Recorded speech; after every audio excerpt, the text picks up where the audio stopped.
Welcome to PBS LearningMedia. Here you will find free, standards-aligned videos, interactives, lesson plans, and more for teachers and parents like you.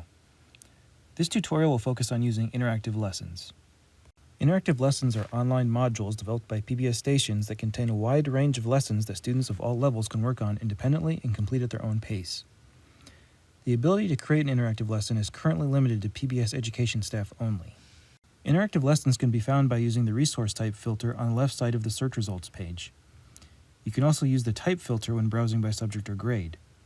Interactive lessons contain a wide variety of features with which students can interact to enhance their experience. Each page of an interactive lesson typically provides text information along with a video or image and an activity, such as note-taking. The following is a quick snapshot of features that can be found in interactive lessons. Note that these examples are from different interactive lessons, and not all interactive lessons include all of these features. Notes provides a space where students can practice note-taking while responding to writing prompts.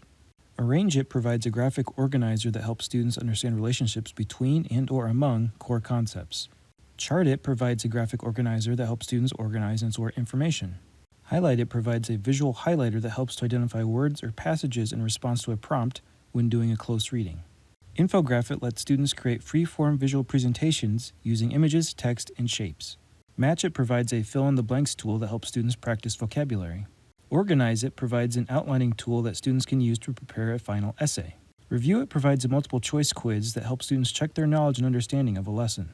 Visualize It provides a drawing and labeling tool that helps students recall information. And finally, Write It provides a tool to help complete a final writing assignment, upload a file, or provide a link to an online document. Let's take a look at how to navigate an interactive lesson. Start by clicking in the right-facing arrow in the upper right corner of the page, or jump to a specific page by clicking Menu in the upper left. Throughout the lesson, students will encounter activities that involve submitting answers. After completing the activity, they should click Save or Submit depending on the activity. Students can view and print their saved answers by clicking My Work at the top of the screen. That's all for this tutorial. If you'd like to continue learning more about how to use PBS LearningMedia, check out our other tutorials or visit the PBS LearningMedia help page. Thanks.